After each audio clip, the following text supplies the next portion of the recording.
Inawezekana kabisa neema zimeuangukia muziki wa Bongo Flava. Inawezekana ukawa ni mwaka wa Harmonize kuandika historia ya kuwa msanii wa kwanza kuileta Grammy Tanzania majira ya Februari 1 ambapo tuzo za Grammy zitakuwa zikifanyika. Grammy wanaendelea kupokea nyimbo ambazo wasanii wanapendekeza kwa ajili ya kupigiwa kura kuingia kwenye kinyang'anyiro cha kuwania tuzo hizo. Sasa mwanamuziki na msanii kutokea hapa nchini Tanzania Harmonize, yeye ameingiza nyimbo 4 ambazo tayari zimekuwa considered na Grammy, ambapo ni hatua kubwa sana. Katika hatua ya awali msanii anakuwa considered kwenye nyimbo 4, ambapo nyimbo hiyo ni nyimbo ya Furaha, ameimba yeye mwenyewe, lakini pia kuna nyimbo Final ambayo ameimba na Mir Ben Ari aliyomshirikisha hiyo, lakini kuna Simone by AY na Harmonize ambayo hii imewasilishwa na mwanamuziki AY, lakini kuna Me Too ambayo imewasilishwa na Abigail Chams. Kwa hiyo kuna ngoma 4 ambazo zinamhusisha AY na zote hizi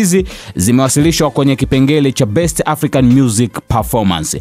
Tutegemee lolote kutoka kwa msanii Harmonize, ambapo hii inaonyesha namna gani muziki wa Tanzania unakwenda kuitikisa dunia kunako tuzo za Grammy. Lolote linaweza kutokea bwana. It's a boy King Kali, mnyama mkali. Hivi ndivyo ambavyo huwa nafanya.